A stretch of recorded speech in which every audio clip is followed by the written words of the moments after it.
lot of Yep. pressure right now, especially when all the cheers that we heard earlier as the teams are being introduced, and those not receiving any cheers, if you're weak-hearted, you might take it differently. You might think that you don't have any support. That's why all the viewers out there, all survivors in chat out there, your comments, your support, your like is important as well. Whatever team you are cheering on or rooting for, hopefully you put all those energy on the chat right now, because the team definitely needs those.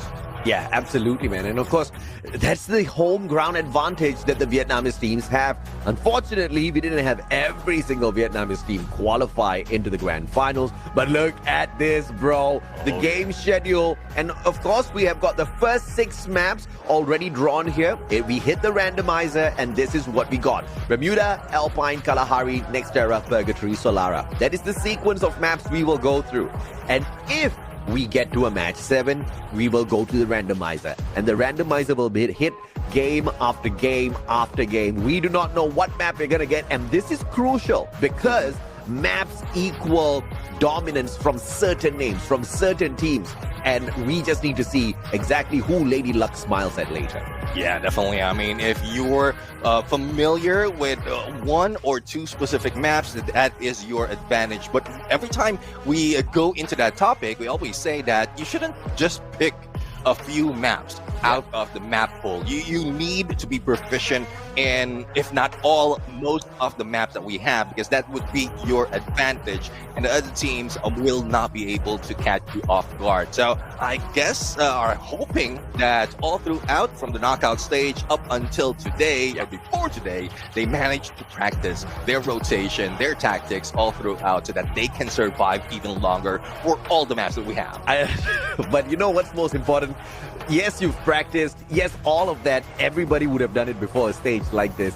But how well you hold on to your nerves, how calm you are, how still you are within, and how alert you are out there on the battlefield. These are the aspects that we need to look at here on the grand finals, because you could just find some of the top dogs kind of flaunting that, you know, they can do a lot of big stuff out there, but when it comes to the real thing, they may falter. I'm not saying names here, okay? Some big names, you know, at the grand finals, you expect them to go all out, and all they do is go out. And then the names that you don't expect do manage to rise up to the top, right? So far, we have had 2 FFWSC champions at Ho Chi Minh City as well as Surabaya, right? At Ho Chi Minh City, Team Falcons managed to take the trophy for themselves. And the more recent one, FFWSC Fall at Surabaya, Buriram United Esports managed to grab the championship for themselves. So the question is, will we see a back-to-back championship for Buriram United Esports? Will we see Falcons swoop on in and grab the trophy again for the second time? I mean, the last FFWSC Spring 2024, they were champions. So technically, both the Spring Championship could belong to Falcons. And it'll be absolutely, once again, poetic if they can do it, because it's the exact same way how they qualified to EWC. So I'm very, very curious to see if or not Falcons are up for it, because yesterday, Clash Squad, guess what? It was the same 2 names that went into the grand finals. But I was not very excited watching. I expected a little bit of back and forth, you know. Buriram came out of the gates, burst in, and then Falcons shut them up. Yeah, I mean, there's also a lot of talks, even in chat from yesterday up until today, that Buriram United is not in a prime condition. We've seen, like, Wasana, I would say. Wasana not getting elimination in, like, all of the rounds in one of that series. And it's tough. It's tough to say. Is it something that is there something wrong with the team right now, or is it just because of the mode and they're more focused on battle royale? So this is where that will be answered. Are they really, or is he really Wasana that we know of, or Washana? Because it seems like that's how it's going to look like. Well, amen, brother. You know, yes, I was disappointed with Wasana yesterday. I don't know if I was disappointed with Wasana. You know, it is what it is. Sometimes you've got a good day, sometimes you've got a miserable day. Yesterday was a miserable day for Wasana. Maybe today is the good day. Which day is more important? I think Wasana would pick Battle Royale Day over Clash Squad just because we've got more than triple the money available if you become champion. So I think I am not going to, drown Wasana or kick him out of my list of champions that I look forward to seeing perform out there on the battlefield just yet. Because, you see, we also have to acknowledge that at the start of the season, when the M590 was key to victory, Wasana was not popping off, right? And then he changed his shotgun. He was trying to use some of the non-meta shotguns. We saw the Trogon being popped off, and then we saw sometimes him picking up the Charge Buster because he was just trying to go back to what he was used to. But we did see him in more recent times popping off with the M590. It's just that yesterday was just a little bit of a letdown. So let's hope that he was let down at the right moment, because this is where you need to ramp it up, baby, as we start things off at the good old Bermuda. Yeah, the green grass of home for Free Fire fans and survivors out there. This is Bermuda, and let's see where the teams will be dropping off. Would it be the usual drop spot that they take, or would they change their approach because this is the grand finals? And as you can see, they're already spread out. Some of the teams who have jumped out a little bit too early have already taken their place, and we're not seeing that much of a hot drop. They have been prepared all throughout or before this game has started. Yeah, amen, brother. Now, there was a question. Are the casters in the same room? No, we are brothers, but we are in two different countries, okay? I am shoutcasting from Malaysia. Neptune is shoutcasting from the Philippines. But yeah, I know, it looks like we're in the same room because we rock. RRQ with an early drop here up against Team Flash. It's hot drop time, baby. But the question is exactly who's going to be able to walk away untouched. Landed and locked into chaos. 18 deer? Nani? I think 18 deer is a little lost. The same goes for Death as well as Wang. And so let's see what's going to happen in a bit at this moment, because it's not only a Death and 18 deer who might be going against each other. Another set of players would be on the other side, which is Abe as well as Wang Am. But as you can see, BTR jumping into the other compound, and they might be seeing the end of the Zom in this moment. But here comes the jump, throw gun in hand, but P90 hits him. Holy mama, the sky just delivered carnage in the name of Bigatron Esports. Dropping on in, picking up the numbers. Abe though, stopping Wang from getting away. Double revives instantaneously here for Team Flash, and ABCD, the final survivor that did manage to loot up a little bit here as he backs away from the compound. Thankfully, Bigatron Esports will be keeping the players a tad bit distracted. EVOS up against Falcons could still be a thing here, as ABCD now potentially about to run out of the pan into the fire. Limit spots him, but I don't think he's got the kind of gun to directly hit him from here. Yeah, Plasma might have some rework that has been done, but doesn't have that much in terms of that long range. So let's see if what's going to happen for Team on that position. But Force right now going to battle toe-to-toe against the Todak, and the Todak just sprung themselves in the middle of the players between the shots on the nails, but no prize. First one who goes down, and that is from the hands of Traps. Oh, Todak is off to a fantastic start here. The Malays is popping off without backing away.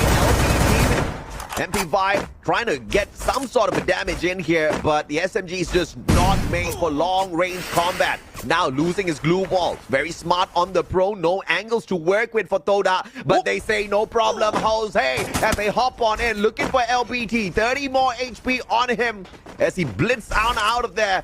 200 coins in his pocket, picks up the 400. Needs the vending machine, but the rest of Toda catches up with him. Yeah, Vidal's hits with that M590, and Lauho will be left alone heading in to Mars Electric for that vending machine. But here comes Rasia on the other side, who is dealing with Death at the moment. Not really Death, but Team Flash's Death at this point. And VSK, I would say the sniper of this team, can hit you just once and you will say goodbye. Oh yeah, absolutely. Team Flash. Zom, wrong spot, brother. Now he's gonna come landing down on a cloud. That ain't no Cloud 9. That's a Cloud Doom at this point in time. As Zom tagged up, but not on the ground just yet. Death appearing. Wrong timing, brother. Ah, manages to get the straight out onto Rancia. The deal with the circle around and the connection is perfect. Zom does not have a medkit on him. And he's just hanging on for his dear life, expecting Death to do something here. Has managed to patch himself up, but ain't got on the chase. P90 in hand. Rate of fire and damage perfect to take Zom out of the equation here. But Zom has got the exact same SMG. Only difference is you've got the level 2 helmet and vest on aim guard. Yeah, let's see though. Here comes Ray as well, but that one hit will bring down the Zom. But Team Flash is not out of the battle just yet. Managed to one of the players to be revived, but the same goes for a Todak in fourth and won that battle. On the other side of SMR, to for memory. And here he comes good right now, up close and personal from NPD. Finally, his shot. The same goes with Maal, but he managed to snipe him out up close. Yeah, absolutely, man. And Don solo here, Max 7 in hand. Looking for the tag onto Dudes. Oh, this blue wall. Don! Unbelievable play! And you know exactly what they say, baby.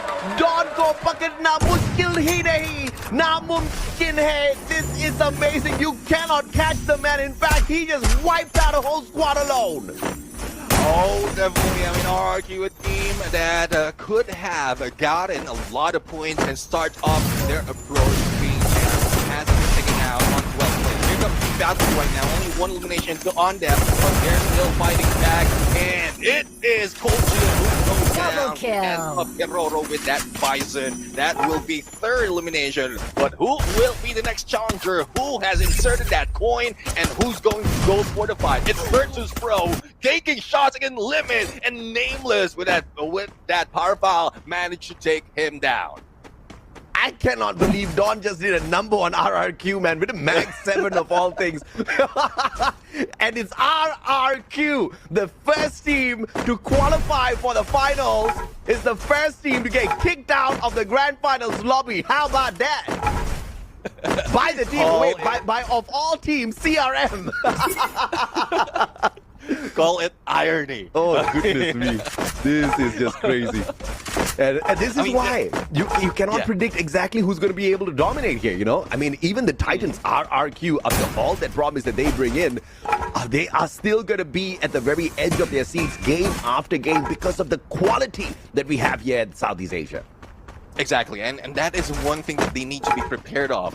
For core memory, we haven't really saw them, or we didn't really saw them that much of a threat to any of the teams until they managed to perform well when Phase 2 or the latter part of Phase 2 happened. Yeah. But right now, I guess they have prepared for this. This is something that really doesn't matter how long it will take, as long as you can eliminate a team up close and personal and then wait for the next challenge. So for Gurugram United, they've been doing the same progress or tactics that they have done for the past. Wait it out until 10 to 15 minutes of the game, and then that's where they start farming for points.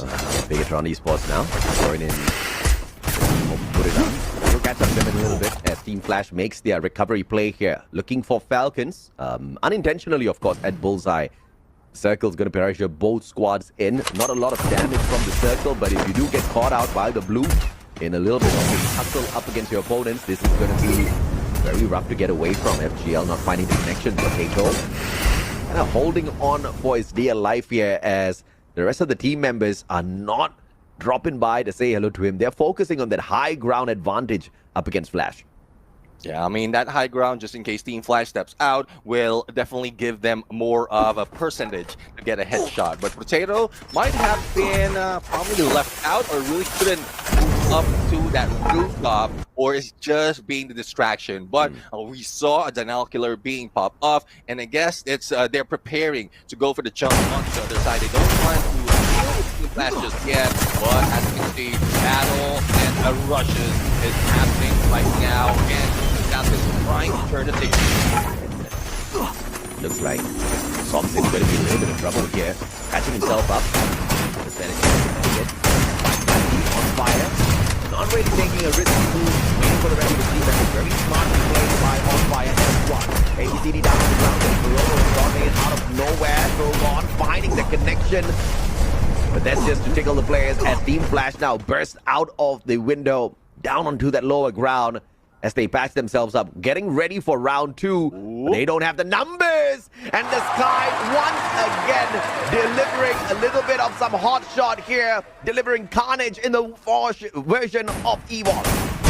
And the White Tigers will be dropping in, but from afar, Wang Ham managed to take down one of their players. Team Falcons right now has been waiting for the rooftops to drop into the ground floor and have the chance to take them down, but they're not choosing it. They want to step in onto the next phase of the circle. Might be meeting up against Wang Ham, who has stepped in onto the first phase or second phase of that zone so that they can provide a little bit more cover. But of course, them, they have a BT bar that's on the other side, and you know what the role of Bigatron esports are. They are the Falcon Hunters. Question is, will they be able to hunt?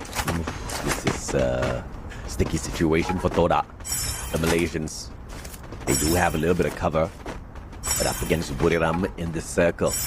Buriram does not look like they are going to go super crazy just yet. Obviously, everybody's waiting for the exact location of the next circle before they can make any sort of big moves. But Jonah keeping an eye on the players from the side of Toda just to make sure they don't get cheeky with anything. Let's see though. I mean, Buriram United wants to be silent, and they step into the middle of the next phase of the circle. The same goes for Todak at the moment, but I think Buriram United has eyes on them already because they popped that monster truck in front. Monica Olympus though having a hard time moving up right now against AG Global, and all they have to do is wait. They can get into the other side in the water, but that would be risky, especially if AG Global will be going for the flank. But Saifa might be able to do so and snipe them out onto the water, and definitely that would be like shooting fish in a barrel. Oh, Adrian, making one mistake here. I'm not too sure exactly what Adrian's thinking. He should have stuck together with the rest of his team members because they could have made good work with the glue wall. But Adrian's going to sacrifice himself, holding back the players of AG Global. But look at this, man. Saifa anticipating the rush. Headshot with the M590, deleting Adrian before he stood a chance to do anything in that engagement. And Onyx Olympus starts to fly through onto the other side, getting away from AG Global. Is there a chance for them to be taken down? Oh, there goes the 2. Monkey see, Monkey do, Monkey take down. And there goes Adam right now for the count. Only 2 remains, 0 elimination in Onyx Olympus, and not a good spot. Yeah, brilliant play by Jude there. Sometimes gonna let it walk away, but Evox once again raining down the pace. It's down to Buriram. Hit the double, and Evox pulls one away. Bye-bye, Evox says Buriram. Oh, you know how it is when you fight in an alley. There's not so much to move, and that is what Buriram did. They funneled them in and lost Moshi in the process. There's a good chance that they can bring him back, but it will be risky because a lot of teams are already waiting for them, and Def is on the crane right now. High ground advantage, good spot, a good chance to spot them, but at SVD, thus Buriram United is slowing the pace down. Oh yeah, absolutely. It looks like Wasana's not Washana just yet. Man is popping off. 3 eliminations. M590 is the weapon of choice, and I'm very glad to see that. Wasana finally on the meta. And he's about to wreck a couple of heads out there on it. Saifa is creeping around the corner. Crime stood no chance there whatsoever. Don't cry for the connection and rips him away. No pickup from the rest of the team. And the Dawn squad now running down the bullet. One to the other.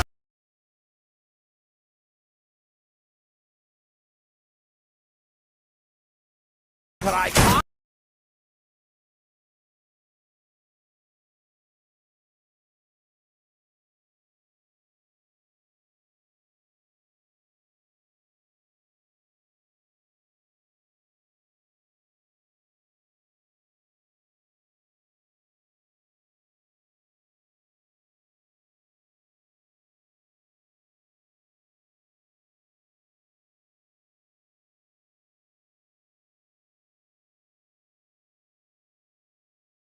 And don't cry, playing back, hiding Wall, but there goes the Melter, and Sensei senses that there is someone waiting. And that is also with the help of AG Global, who started shooting at the esports from a distance, but with all those shots, they will be spotted. And not only by core memory, but with the who has been waiting for them to drop in and do not yet picked up. And what a grenade! Barros down on the ground. Exposy follows up as well. And AG Global left with only Cypher here. CRM looking for the final connection, but Cypher holds on to the ground as he shuts down Cougar, who appears from the back of those containers, patching himself up once again. But CRM, they've got the numbers now to delete Cypher exactly where he stands. And look at Buriram, dead in the center of the next circle.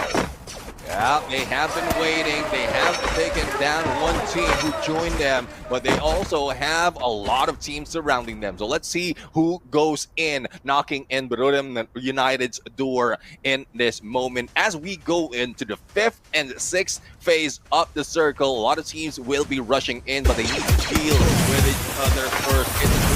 Going against Core Memory, we have Kodak going against Team Flash and Onyx Olympus, as well as BTR, who's stepping in the area of Buriram United. Basically, what he just said is we've got too many teams in here. One circle, this is absolute chaos. There's 7 more teams left in here. All thanks to the fact that Team Flash has eliminated themselves with the circle. The Kodak going crazy. Grenade launcher, finding the players on the side of Toda. Toda stayed hidden away for long enough, and now Fire is under pressure. Circle pushing him away, taking away his health, and Bigatron will break down his glue wall as well. Grenade sent on in, and Fire sacrificed to the blue. The blue is hungry, and the blue gets to eat. Yeah, and sacrifice. That is the best word for him. And that point, go right now, exposed. He will be going down, but with the help of Wada, they managed to take down a Dawn and pick up his on. Now, just right now, who managed to keep themselves silent, will be praying in under the remaining players, and we are down to the top 4. Battle on the other side. Versus Tro taken down. M79 from the God will be coming in, but BTR knocks from behind against Team Falcons. Oh, Falcons and Buriram, the 2 big teams that we talked about in this final circle. The one Indonesian squad still standing. The most junior from Indonesia. Their big brother team was in RRQ, exiting a little bit too early. And now Buriram looking at the opportunity, attacks from the back, and the sacrifice is on Fire, who was left behind by the rest of the Falcons players. And Bigatron Delta picking up the final pieces here. Diggs as well as Kyung looking for Kororo, but what a smart play with the smokes. He drops the glue wall, blocks the entry, and he gets out of there, leaving Buriram now to deal with Bigatron. Yeah, Buriram already going for flank against Bigatron Esports, and that saves Team Falcons for the moment. And if in case there will be any survivor in this battle, they can easily prey on them. Blue Wall Melter right now breaks down Blue Wall United. Here comes Wasana for the rush to the takedown, and the team wipe out. We're down to 2 teams. Buriram United with 3, Team Falcons with 2. Who's going to take that booyah? We wanted more out of the finals on Clash Squad yesterday, and these 2 teams say, no problem, Mustachio, we'll bring it for you, baby. 1 player down on the ground already, but the pickup ain't too bad at all. Potato with an instant pick on his buddy Kororo, but here comes the glue wall melters as well. No defense for you. Potato backs away and uses a little bit of terrain here for the backup, and Moise's back, all thanks to the vending machine. They bring him back, and a 4-man booyah. Potato does manage the landmine takedown onto Get High, but single-handedly trying now to do some magic against Buriram, and Wasana said, hell no, it's Buriram. Now goes to Nahoka, baby, and they hit her. Booyah! Oh my goodness. This spells trouble for everyone else as Buriram United is starting it off. They might have been slow in the beginning of this game, but all throughout the end, they came knocking and taking them out. I mean, Wasana. He held back yesterday. He said, bro, my tank is limited, okay? My petrol tank is limited. Okay, I know how much of gas I got. I cannot sprint today. I gotta wait for tomorrow because tomorrow is the day. And then tomorrow, yesterday, is today. And today, the grand finals of Battle Royale, this man is your MVP for sure, led by Captain Jonah. The two-time world champs, the two-time almost world champs are back with a bang. Oh, definitely. I mean, they might have slowed down in the knockout stage, but now they are showing up. And this is what we need. Brave United really bringing it on. They might have not started so much of elimination or getting all those points, but the moment that they step into the fray, or in the middle of the fray, I would say, that is their chance to get all those elimination, even hunt down some who was like gotten into their personal space, and that's how Brave United roll. They don't want to let the ball drop anymore. They want to hit that champion rush condition early into the day. Woo! And I think they will be able to. Dude, we have got a potential maximum of 10 games in the house. Buriram's like, what 10 games? We played yesterday, we played today. We want to keep it short and simple. We want to end this one early. And you got to respect not just the capability to get the eliminations, but respect the reading of the circle, respect the positioning early, and they protected their circle. They protected their own defensive spot so well. And Jonah was my personal MVP in that fight as well. That grenade launcher, whoo, hit like a truck, Neptune. Definitely. I mean, you know how it is. You know how Captain Jonah goes. If you have the grenade launcher on him, he will definitely get those knocks. But in a bit, we're going to hear from the team as well on what hopefully we get a few answers as well, what happened yesterday, because it's something that we have been questioning, even the fans out there has been asking, and what would be the transition now that they are in the Battle Royale or in the Battle Royale finals. I'm a man who lives in the present, all right? I don't care about what happened yesterday. I do care. I'm so sorry about the BO7 mistake, guys. I felt so bad after the broadcast, okay? But today, Battle Royale. Yesterday, Wasana didn't do much. It's all right. Like I said, today's prize pool is almost triple. Sorry, not almost. More than triple of what we got yesterday. Wasana's aiming for the big one. But of course, the most important part of Babuya is the interview. So back to Hanoi. All of y'all go. Neptune and I will catch up with you in a bit.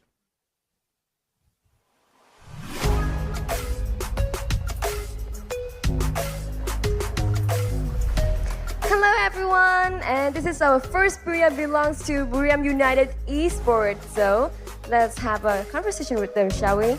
Xin chào tất cả các bạn khán giả, và đầu tiên đó là Booyah rất là hoàn hảo dành cho đội tuyển Buriram United Esports. Và ngay bên cạnh mình đây đó chính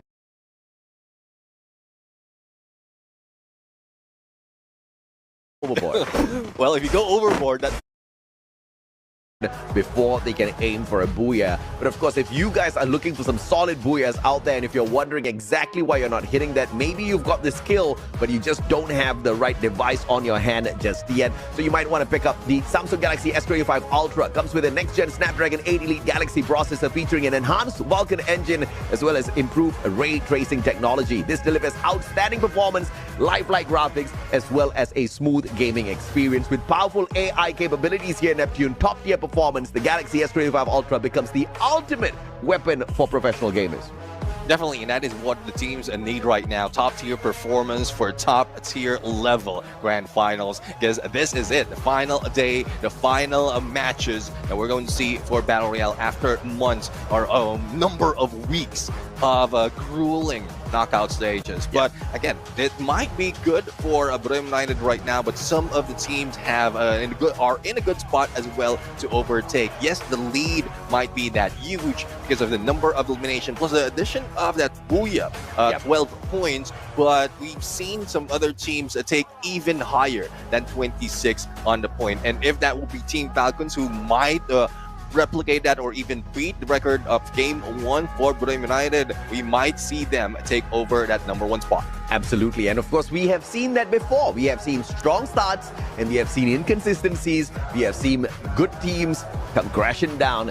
And if that happens to Buriram today, it's all in a day's work for the other champs who are in here as well. Because we're talking about Southeast Asia. We're talking about not being able to guarantee a booyah from anyone. Just like RRQ. I mean, so much of promise from the Indonesian squad. the first team to qualify for the grand finals from the knockout stage phase 2, and they crashed out early, right? But you have to acknowledge sometimes luck is a factor in here as well, because RRQ is a very skilled squad. They can take on even Buriram and wipe the floor clean with them on a good day. But that's the thing, on a good day. Is today going to be a good day for RRQ? I sure as hell hope the early knockout pisses them off, because, once RRQ is triggered, there's no stopping them. Yeah, definitely. I mean, if RRQ will be able to get back up, they don't just get back up in one game. They follow it up with multiple games to catch up with the points that whoever is number one is doing. And that's what they did in the world stage. That's what they did in the previous competition. Yes, they might haven't taken any championship just yet, but the way they're taking each tournament is leading to that spot, leading them that they are very, very close to grab a championship. Yeah, let us not forget, in the most recent FFWS Global, it was RRQ in that second spot, almost becoming the world champions. It was very unfortunate. I was very sad to see that